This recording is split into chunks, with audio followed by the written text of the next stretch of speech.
విశ్వామిత్రుడు ఒక గొప్ప రాజు. ఆయన తపస్సు చెయ్యాలని నిర్ణయించుకున్నాడు. తన రాజ్యాన్ని వదిలి అడవిలోకి వెళ్లాడు. అక్కడ ఒక గొప్ప తపస్సును ప్రారంభించాడు. వేళలు కాలాలు గడిచిపోయాయి.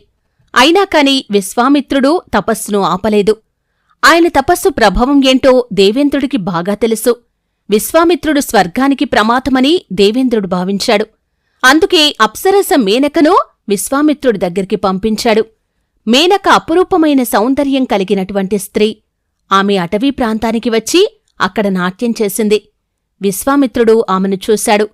ఆమె రూపం చూసి ఆకర్షితుడయ్యాడు. తపస్సును మరిచిపోయి ఆమె ప్రేమలో పడ్డాడు. వారు కలిసి కాలం గడిపారు. వీరికి శకుంతల అనే కుమార్తె కూడా జన్మించింది. కొంతకాలం తర్వాత మేనక దేవలోకానికి వెళ్ళిపోయింది. విశ్వామిత్రుడు చాలా బాధపడ్డాడు. తపస్సు మధ్యలో ఆగినందుకు చాలా విచారించాడు. ఆయన తిరిగి తపస్సును కూడా ప్రారంభించాడు. తన తప్పులను సరిదిద్దుకున్నాడు. తపస్సుతో బ్రహ్మర్షిగా మారాడు. శకుంతల కన్యాశ్రమంలో పెరిగింది. ఆమె రాజా దుష్యంతుణ్ణి వివాహం చేసుకుంది. వారికి భరతుడు జన్మించాడు. భరతుడి పేరుతోనే ఈ దేశం భారతదేశమైంది.